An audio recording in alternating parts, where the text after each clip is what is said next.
All right, and welcome everyone back to yet another episode of NASCAR Backmarker Battles. I'm your host, Colby Evans, aka Starting Park Car here from Twitter. And as you guys may have noticed, we were not here last week.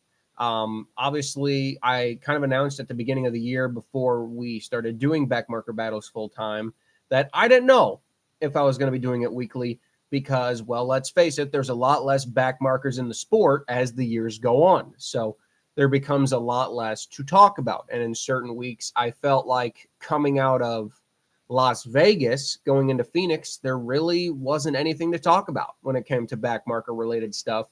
So I just thought, let's wait a week. And sure enough, what did Phoenix give us? A lot of good backmarker stuff to talk about. So I'm like, perfect.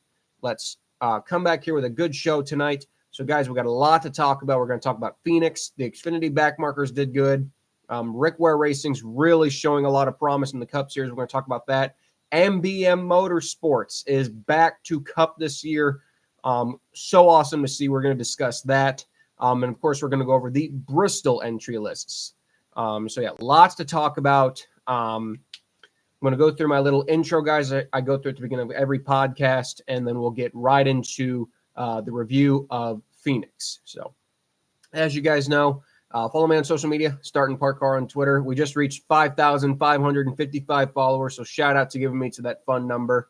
And, of course, like and subscribe to the channel. Turn on that bell for all notifications so you guys never miss a podcast when I go live.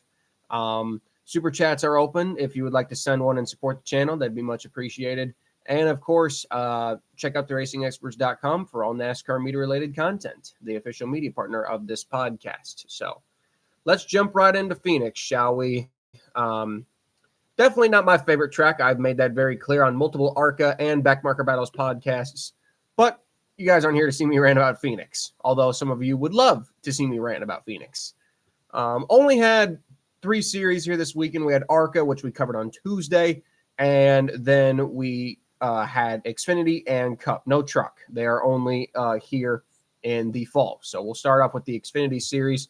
The one thing I've definitely noticed this year with the Xfinity series is really not a lot of changes when it comes to entry lists. We're kind of used to seeing entry lists change, by the week with quite a few different drivers, swapping out drivers here and there. But, you got to give credit to the Xfinity series. We really do have a lot of full-time drivers and full-time teams this year. I mean, it's kind of nice to see. It's a nice change of pace, rather than see like 15 driver changes every week. We really have only had a couple. We really only had a couple of driver changes this week. We had a DNQ this week for the first time since Daytona. We'll go over the entry list since we didn't go over it last week. Pretty much the same. The only real changes on the entry list for this week, I believe it was I think Corey Heim was back in the 26, unless he's been in the year all year, if he hasn't. But Corey Heim in the 26. Ryan Vargas was back in the 32 in the Harmon Anderson entry. Frankie Muniz was making his Xfinity Series debut in the Emmerling. It's still listed as Emmerling Gase, by the way, on Racing Reference, but it's just Joey Gase Motorsports now. But they still got it listed as Emmerling Gase. That shows you how far behind Racing Reference has fallen. And I think Nick Leitz, who has still been in the 92 for a couple of races now. So really no changes. It's kind of the same drivers that you've been seeing in their selective rides for the entire year. But yes, there was one car that was going to be going home, and this was the first race of the season that was still using that was going to be using 2024 owner points. And what that meant is that for teams like CJ McLaughlin, like the 35 team, and for the JD Motorsports team, they needed to qualify and on time. And, well, I mean, I think that we predicted on last week's show, I didn't think CJ McLaughlin, he usually doesn't have the speed for anything, with all due respect to him. And I would have predicted him on my DNQ show probably last week. And sure enough, he probably showed more speed than what we usually see out of CJ, but that's not saying very much. He only ran faster than 2 other cars, which, again, in an RSS entry is, in my opinion, it's unacceptable. And it's just being honest. Like, CJ is a lovely guy. I've met him before, but being that slow in an RSS entry, in my opinion, it really is just unacceptable. The fact that you can't get that car in the show on time, I mean, I would say in some retrospective, you almost deserve to go home. I'm being honest with you.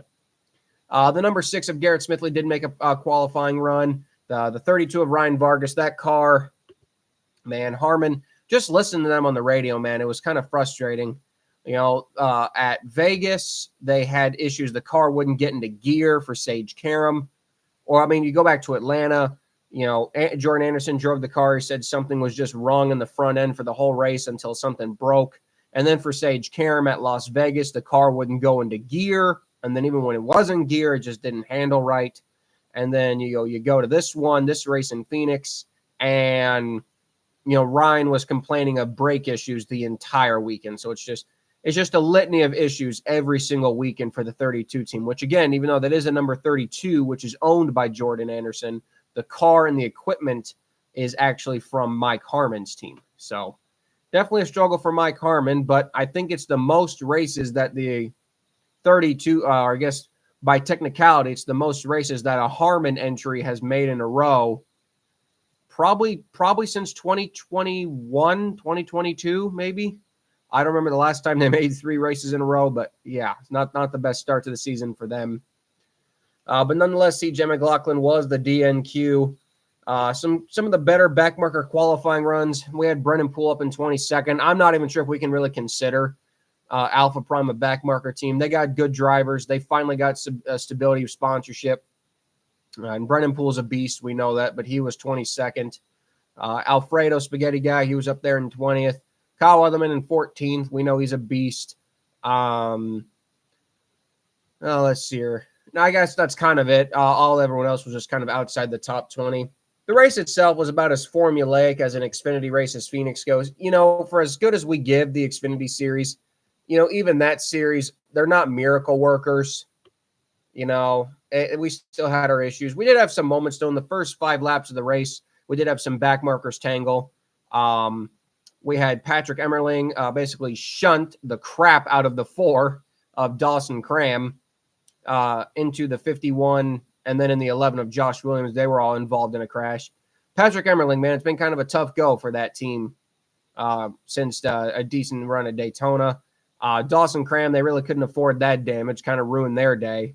And poor Josh Williams, man, that guy, this is one of the biggest opportunities of his life, and it just has not gone good at all. They could not really afford this run, and even though the car wasn't badly damaged, it was enough damage to really just kind of kill whatever good day they had.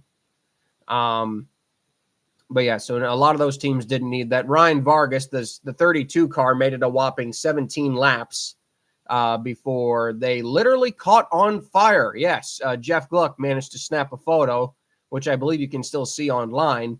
The 32 car was legitimately on fire. I believe the brakes were on fire, and unshockingly, they parked it after that, which, man, I don't know when we'll see. I don't know if the Mike Harmon entry will show up at COTA, but, man, that kind of sucks to see. Kind of sucks to see Harmon struggling this bad. It's just weird because it's like, man, even as late as 2021, Mike Harmon was still fielding pretty competitive equipment. I mean, when he had Curry and Weatherman in his stuff in 2020 and 2021, it's like they were doing very, very well for their for what that equipment was capable of. But then it's like ever since 2022 came along, when Brennan Poole, probably one of my favorite parts of 2022 was trying to see Brennan Poole get that 47 car into the show every week, and he, tried. But it's like ever since 2022, man, Mike Harmon Racing has been on a huge slump. They only made a handful of races in 2022 and a handful of races in 2023, even despite the CHK partnership. They're back to just Mike Harmon this year. And, they had a double DNQ at Daytona with ARCA and Xfinity. And like I said, it's just been an absolute struggle with the 32 the last 3 weeks. So I don't know what's going to bring at COTA, or if the Harmon team's just going to skip that. But man, so that they made it a whopping 17 laps before that car bugged out. And after that, the race kind of calmed down. We got through our 2 stages. Frankie Muniz, poor Frankie, man. I don't know if it was the equipment or just the fact that it was Frankie's first start, but man, Frankie had a tough go out there. He really wasn't very quick at all. Wasn't very quick in practice. Wasn't very quick in qualifying. it was definitely a struggle for Frankie out there. He was not fast at all. I wasn't listening to his radio. I was listening to JJ Yaley's radio, but I'm kind of curious on how he was doing on the radio because he was just so slow. I think really he was the slowest car on the track. Even with all the damaged cars on the track, he was still the slowest. I don't know if that's on him. I don't know if that's on the Joey Gase stuff. I mean, it's hard to tell. It's hard to tell because we know it's Frankie's first start. Phoenix is not exactly the easiest track to make your first Xfinity start at. So maybe you can just say it's a combination of everything, but it was kind of sad seeing Frankie run that low. Realistically, there were some decent backmarker runs at the beginning of the runs. We had Leland Honeyman, who just continues to impress the crap out of me in that 42 car. Alfredo, they were in the top 20. Even though they're not a backmarker team, Haley Deegan was doing a good job in the top 20 for a while. Let's see here. Who else? We had Brennan Poole in the top 20. Ryan Ellis at a point was in the top 20. Obviously, JJ was in the top 20. But then they had kind of shuffled back throughout the race into the back half of the top 20.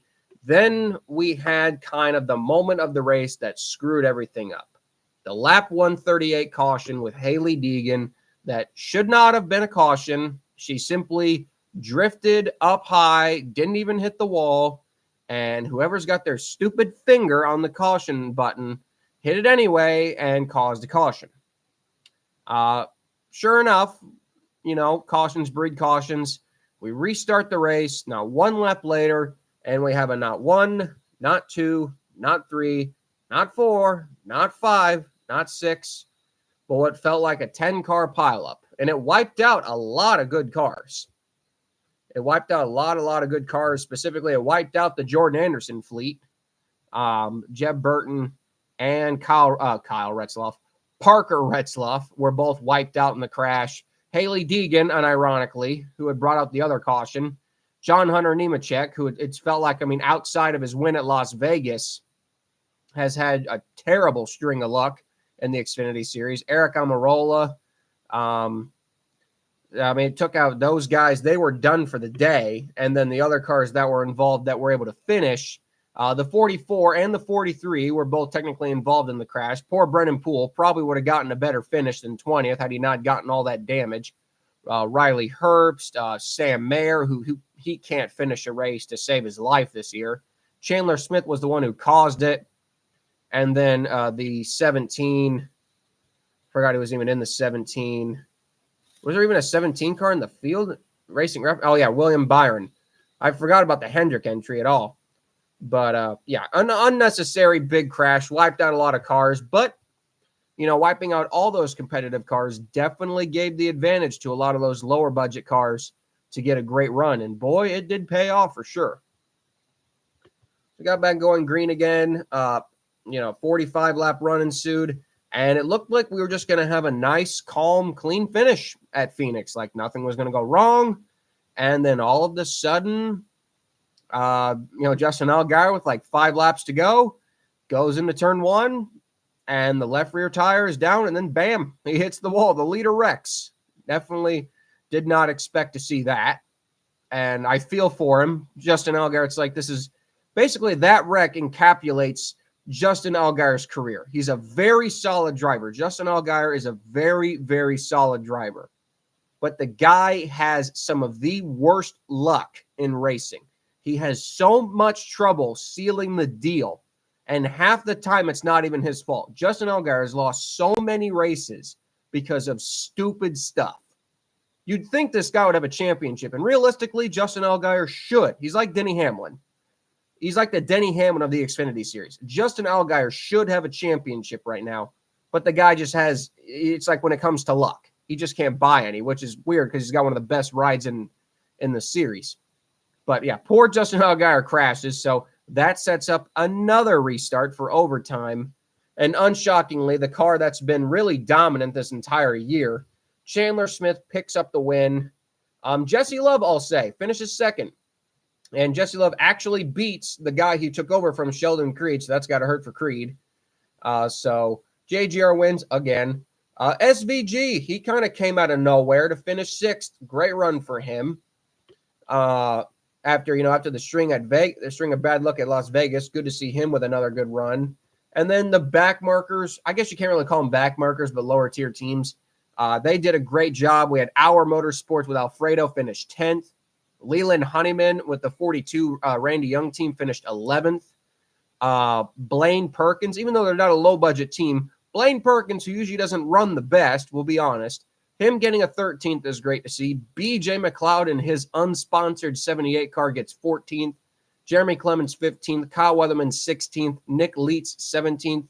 JJ Yaley 19th. Brennan Poole 20th. And Ryan Ellis 21st. A lot of solid runs for some lower tier organizations. And honestly, when they're out west,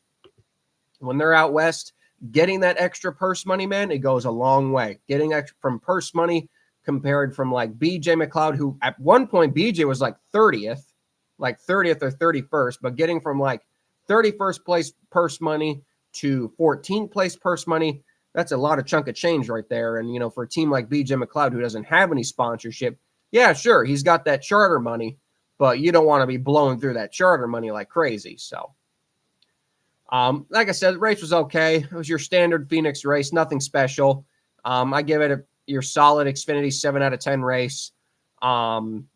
Since there is no Xfinity race next weekend at Bristol, I did want to talk to you guys about the owner points situation. Obviously, one of the things we do follow on this podcast is the top 30 10K bonus. It was told it was no longer 10K. It's now $7,000. But I did want to go over the bonuses with you guys now. Every week, along with the purse money, this is the money that the teams get on a weekly basis added to their money. I believe this is from NASCAR. Not really sure why. One of my friends kind of sent me the form that the team owners get. I'm not sure if I should be reading this, but I'll share it with you anyway.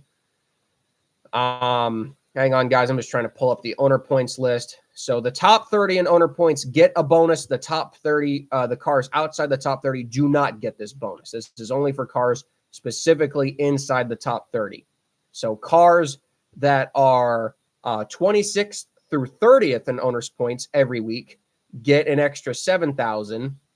Cars that are 16th through 25th get 9,000.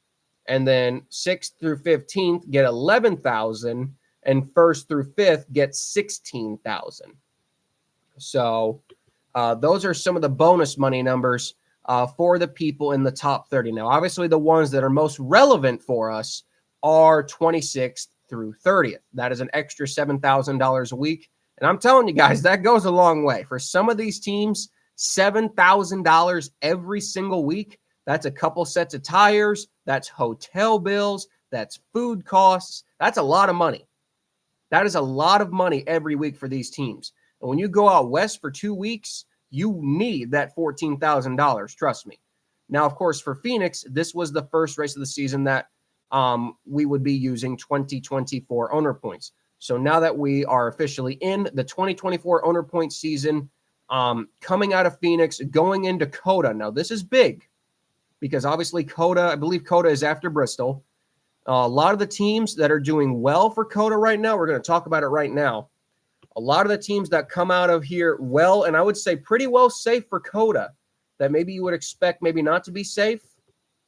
I'll say right now, some teams that have done a great job at prepping themselves for COTA, I would say is Alpha Prime Racing. Not taking anything away from Ryan Ellis or Brennan Poole, but they are 20th and 21st in owners points. BJ McLeod's team, which right now is not scheduled to run full time. I hope they do. I'm not sure. BJ's not really a road racer, but I'm sure if somebody with money came along, BJ would probably run. It wouldn't shock me if he gets a road ringer for COTA, and he's 22nd in owner points, so that would be pretty much safe. So if they wanted to run COTA, they could. But yeah, like I said, Young's Motorsports 42 is 23rd. RSS 29 is 24th. Some cars that are not doing as well, you only have, like, for instance, like the RSS 38 car is 41st. It's actually the lowest full-time car in points. The JD Motorsports 4 car is 37th. The Joey Gase 35 machine is 36th. But they got Alex LeBay. I forgot to mention that. Alex LeBay will be driving the 35 car at COTA. So they'll be fine for making the show. Alex LeBay is a beast. He'll have no problem getting that 35 car in the show. And Daniel Kivat, is that how you pronounce his name? He's a former Formula One driver. He'll be driving the 07. So even though that car hasn't had really a good run, that car should be fine too. As far as I know, the 32 car for Jordan Anderson, that will be a Jordan Anderson entry at COTA. I don't think the Mike Harmon partnership will be going there. That could change, but as far as I was told by some friends, it will be a Jordan Anderson entry. Now, obviously, the entry list isn't out yet. We're just talking about it. But teams that I would say are definitely in trouble for COTA. I love Kyle Sieg, but we haven't. I don't know how he's been on the road courses. The 28 car is only 35th. Okay. Haley Deegan, I know that car is good. COTA. Oh, sorry guys, I'm a little parched here. 1 second. Sorry about that. But Deegan, the pressure. I would say the pressure is definitely on her. She's only 32nd. Josh Williams, man. I mean, I know it's weird to say, but remember, Josh Williams failed to qualify for this race in 2021 in the 92 car. It could happen. Anything can happen. Josh Williams' 11 car is only 31st. Is only 31st in points. So, and I don't believe the 11 car won a race last year, so there's no past winners provisional as far as I know. So, you never know, man. You never know, because like I said, we have Preston Pardus. He's running. I believe the 36 is running. Carl Long's going to be there with both series. I think there's probably a good 40 to 43 cars that could be running that race. Because COTA, number one, it pays well, and number two, it's just a popular race for road ringers to run. But there's definitely some cars that are in trouble. I would say, the JD Motorsports team. Wouldn't shock me if they swap owner points. I know the 6 car is not scheduled to be full-time, but the 4 car has not had the best start to the year. It's kind of weird to see that the part-time JD car has actually had better luck than the full-time JD car. Really no fault of Dawson Cram. It's just kind of how the season is going. It's not his fault. It's just bad luck. But yeah, and as of now, the JD Motorsports 6 car is holding the last spot of the 10K bonus. Or the 7K bonus. So right now, you actually have Colleague Racing, AM Racing, not in that 7K bonus route. RSS, 2 of RSS's cars are not in that 7K bonus. Where, for teams like DGM, BJ McLeod, Alpha Prime, having that extra money, like I said, it goes a long, long way. So, but yeah, like I said, we'll talk more about that when it comes to Phoenix. Obviously, that is Phoenix, COTA, which will be next week. And like I said, that's going to be such an action-packed podcast, an action-packed weekend, and I'm certainly looking forward to it. As now for the Cup race, the 2024 Shriners Children 500. And well, I guess I was a little bit harder on this race than some people thought. It wasn't terrible, but I didn't think it was anything special myself.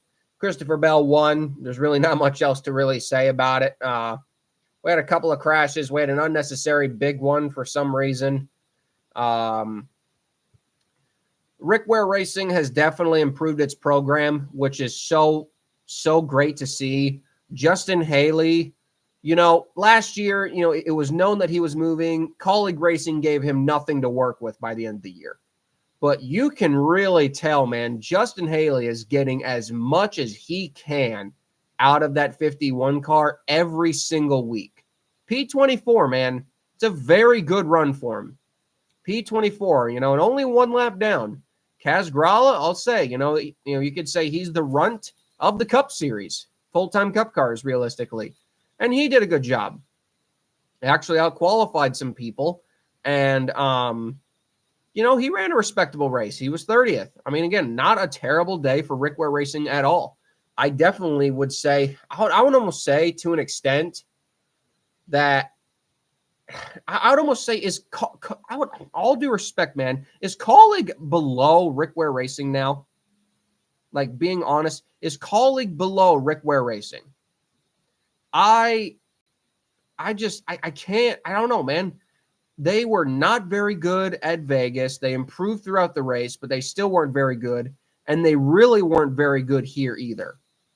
And of course, Chris Wright was the one guy to say, oh, you're worried to go to 1,000 horsepower. And it's like such a rhetorical question. But I don't know, man. Colleague, it's just like they're not even there. It's almost like they're the new Rick Ware Racing or something like that. Because I almost feel like Rick Ware Racing is above Colleague Racing at this point, because Justin Haley continuously ran better than both cars throughout the race.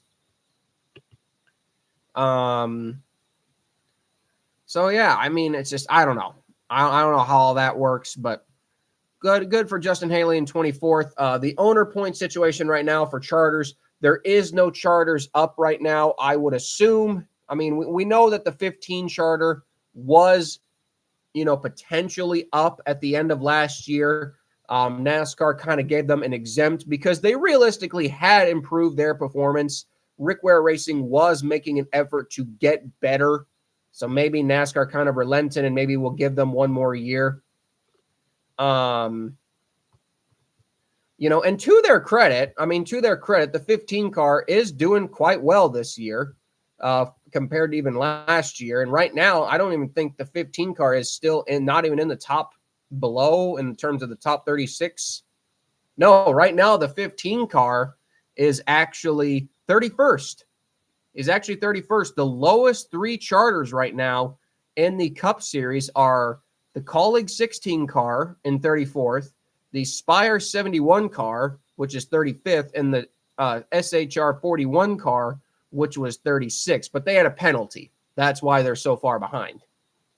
The Rick Ware cars are 29th and 31st right now. So you could say right there, I mean, Rick Ware Racing is definitely, they're definitely putting in the effort. They're definitely trying, man.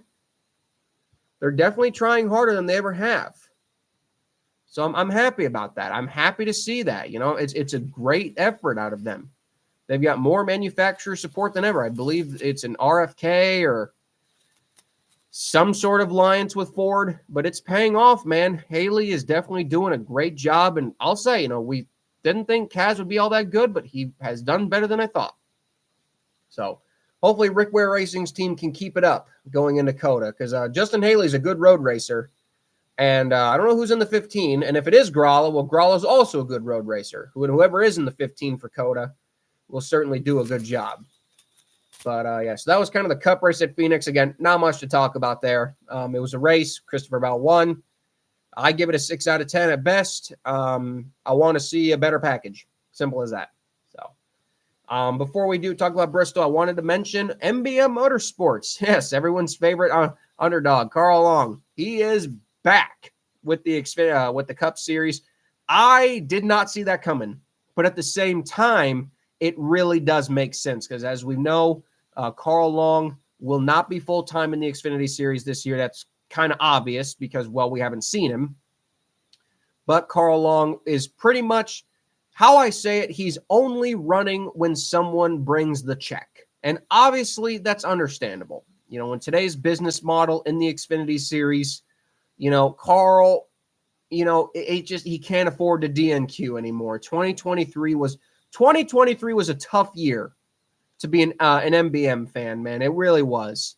It made me really sad seeing Uncle Carl struggle so much. And it was so great to see that, by the end of the year, they had finally started to pick up some momentum. They made a lot of races at the end of the year, but overall, it was not a good year. Last year was not a very good year. They had some moments, but overall, it was a struggle. So it's unshocking to hear that they're pretty much only showing up when someone, brings the money to show up, which also in that retrospective makes sense on why he's coming back to Cup, because Cup cars, obviously your chance of a Cup car getting TV time. It'll be seen by a bigger audience. and there's just more fans. There's just more people that are going to see it. So I don't blame MBM for coming back to Cup at all. I'm sure NASCAR doesn't care, even though I don't know if NASCAR still holds a grudge against him or what, but yeah, I think it's smart for Carl to come back to the Cup Series. Obviously, he's not going to be coming back full-time, but he is going to be coming back part-time. He will be at COTA with Timmy Hill. And in an article from Front Stretch, they spoke to Carl Long, and they actually said that they will be running a lot of races this year. Along with COTA, they will be running North Wilkesboro, which is the All-Star race, so the All-Star Open, basically. They are planning to run races Coca-Cola 600, Iowa Speedway, Nashville Speedway, Chicago Street Course, Indianapolis, the Daytona August race, Bristol, which would mean the Bristol Fall race, Kansas, not sure if that means the Spring Kansas race, although I would assume with the order that these races have been placed, I would assume that this is the Kansas Fall race again, which is also, I believe that is a playoff race, the Charlotte Roval, Vegas, and Phoenix, which again are all playoff races. So that makes sense, wanting to put your car in the playoffs. That's completely understandable there. And that's about 10 races total. So I can understand Carl 100% for doing that. It's probably, if anything, it's more money. Obviously not in purse money, but, just more money and more attention from sponsors, basically. I just think overall it's a good decision. It's a good decision. It's just so weird, man, to see that team back. It's just so weird. I did not think, I thought Carl had sold them. If anything, I actually thought Carl had sold his cars. I didn't know he'd still had them. I could have swore someone told me he'd sold them, but I'm glad he didn't. So we'll see the Dark Horse Mustang MBM car hit the track in Phoenix at COTA next weekend with Timmy driving. So now we move on to Bristol, everyone's favorite short track, or at least it was before they brought a bad package. I'm just kidding. Nonetheless, yeah, we got Truck Series and the Cup Series. Feels really weird not having the Xfinity Series here. Feels weird that they only go to Bristol one time a year, but is what it is. We'll start off with the Truck Series right here. We have thought about the Truck Series, guys, short fields this year. Thankfully, we are at a full field, but just a full field. Only 36 entries for this race, so no DNQs, but still good to see a full field nonetheless. Some of the changes we got, William Sawalich will be in the 1. We've got Kyle Busch. He's back in the 7. Trey Hutchins is back. How about that? Field filler Trey Hutchins. Great to see him back. Mason Maggio and the Floridian Motorsports team with MBM. They're back again. Great to see them. Keith McGee continues in the 22. Caden Honeycutt is back in the 45. Stefan Parsons is back in the 75. Justin Carroll is back in the 90 for their first race of 2024. Great to see the Carrolls back. Love Justin, love Terry, good people. And then Zane Smith is back in the 91 again. So, yeah, no DNQs, guys, which I'm okay with. At the end of the day, everybody gets to race, which is good. Happy that Justin Carroll finally gets to race at Bristol after missing. And, yeah, just good to see Trey Hutchins back after destroying their truck last year.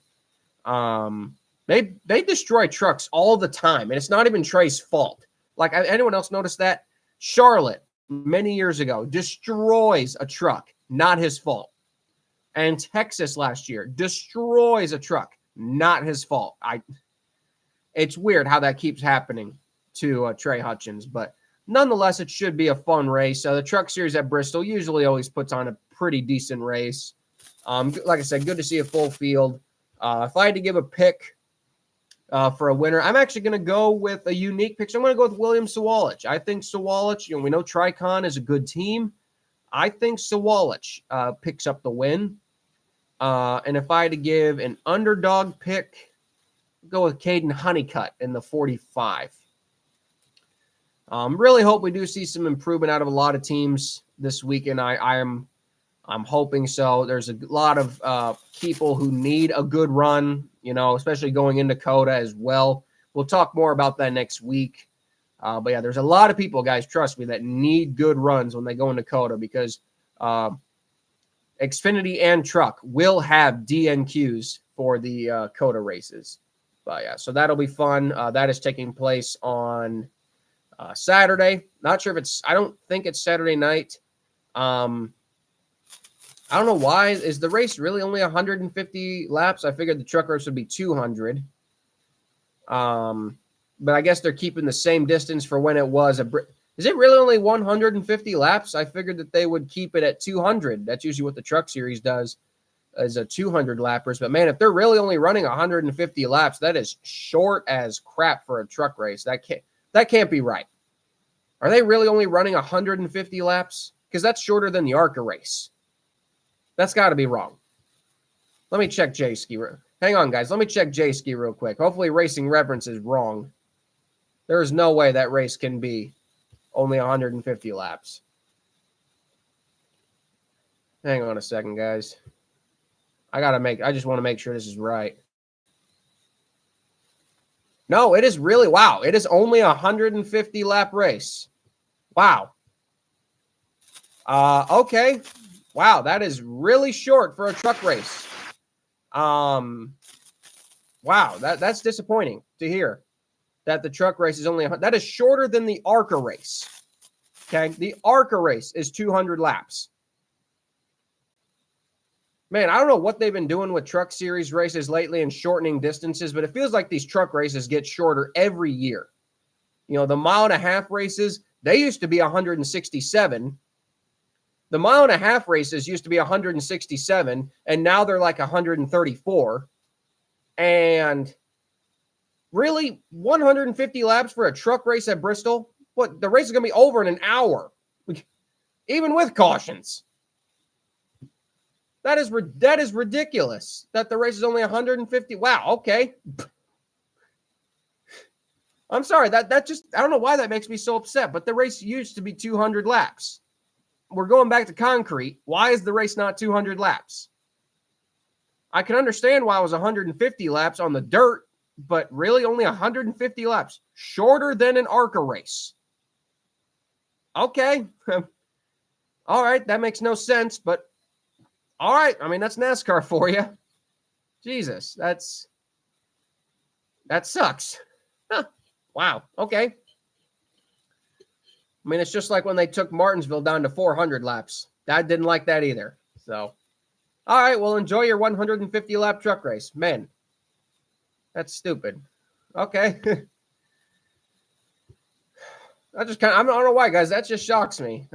Okay, well, talk about the Cup race now. 500 laps. Thank God. God forbid if it was like a 200 lap Cup race. Pretty much the same as usual, guys. 36 Cup cars. No real changes on the entry list. Kaz Grala back in the 15 again. AJ Allmendinger is back in the 16 this weekend. Obviously, he is part-time in that car, back full-time in Xfinity. But since Xfinity is not running this weekend, it makes sense that AJ would be back in this race. And he's actually pretty decent at Bristol. Hopefully, we're using the intermediate package. So hopefully the race is good. I don't know. These races at Bristol have been so hit or miss. But hopefully it's a good race for the fans. And yeah, pretty much. Hopefully it's just a good race for the fans. To give a race pick, I'm going with my man Brad. I want to see Brad get a win. And my underdog pick, let's go with Michael McDowell to pull off an upset win. So we'll go with Michael McDowell as an underdog pick. And Brad Keselowski is my primary pick. But yeah, man, that makes no sense. I might post something about that on Twitter. I want to see why they. I want to see 250 laps according to the see John Benner in the chat. 250 laps according to the NASCAR app. That sounds more realistic. But John, if you go on to J-Ski, unless I'm just reading this wrong, hang on. If I go to J-Ski and go to the Bristol race page, and it literally says stages 40, 90, 150. So I don't know. I really don't know what we're gonna do there. I hope it's 250. I hope it is, but man, that makes. I mean, here, yeah, we'll go. Let's look at here. You guys stay with me. Stay with me right here live. Let's look on the NASCAR app right now. Hopefully, John in the chat is right, because there's no way the race can be 150 laps. My phone will work. Bear with me, guys, for 1 second.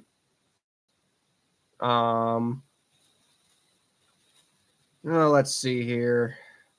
Yeah, it says it's 250 laps on the NASCAR app. So I don't know who's right, J-Ski or the NASCAR app. So, John, hopefully we're right. 250 laps. That should be the distance of the truck race.